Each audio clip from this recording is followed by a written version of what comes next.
the key point here is that tradition has a reason. Things don't just happen. Something happened that led to them literally saying, we will start doing this, we'll start doing that. An instance here is polygamy. Because many people believe that, oh, our ancestors were so promiscuous, they so love women. There are so many women that in every woman is has to be married, and that's our ancestors were practicing polygamy. That's not true. Our ancestors practiced polygamy as a counter reaction to the issue of mortality, infant mortality. Now, then, women were dying, especially when they went to, give birth. There are so many reasons. There are so many, even illness that they might not really have a herb for it. So they were making do with a system, an institution, polygamy, that helped them to maintain their population. Now, some people will be like, oh, but back in the days, because we were so connected to our ancestors, we were not. When I gave birth to my first child, it opened my eyes. I had to go and read about female anatomy, biology, pregnancy. Things like miscarriage don't even have any particular reason. Like, oh, this is why you had a miscarriage. They could say low progesterone, or they can even talk about, the man's, unhealthy sperm, or maybe the child is not developing well. So biologically, the body just ejects the baby. Or a woman could have issue of placenta abruption, which is the placenta just detaching. There are no reasons why it happens. Even the issue of the placenta blocking the cervix. And when the placenta blocks the cervix, there is no way that child is coming out.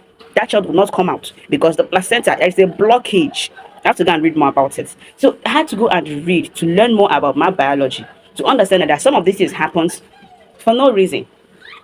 You get? So then children were dying, women were dying. So polygamy helped to bridge that course. They now help to expand more, because then you will not say that our ancestors were practicing polygamy because they so much loved women. No, because polygamy entails human management. Even then, they were saying you have to be man enough, not just about the resources, you have to be strong enough mentally to handle multiple people, multiple women, multiple children, because of the difference in characteristics, difference in personality as well. So you had to be equipped. Now, again, is the issue of why do women not serve as Akajiofo today? It is because I asked a particular question, and the first guy that I asked was like, oh, a woman that's supposed to pee, a woman that does this, a woman that does this, a woman that is weak, a woman, You see that many people don't even know why a practice exists. Now, eventually, a chief priest told me that because ancient Igbo deities were particular about protecting human life, they find it weird. They do not like it when you sacrifice human blood to them. So when a woman in her menstrual cycle is sitting down before his or her the offer to a deity, it's as if you, the woman, you're feeding this deity your blood or human blood. The second reason he gave was, gender roles. He talks about how, women have things that can keep them busy, like childbirth, like, making food for the family. And if somebody comes for an urgent intervention, urgent spiritual intervention, this woman cannot rush out the same way a man is going to rush out. Another instance that they gave is that, because the period, the menstrual blood is supposed to incubate life if it meets a man's sperm.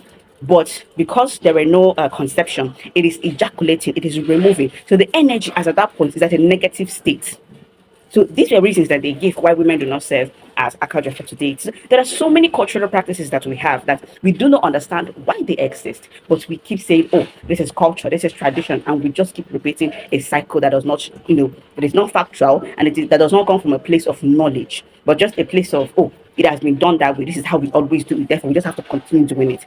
In this day and time, there are things that we should no longer continue doing just because it was done in a certain way in the past. Now, the essence of coming back to our roots is that we learn how our ancestors did things, and we grow based on the information and the foundation that they have set out for us. So our growth is dependent on learning from them, adjusting it, refining it, and taking it to the next step. This is the essence of returning back to our roots.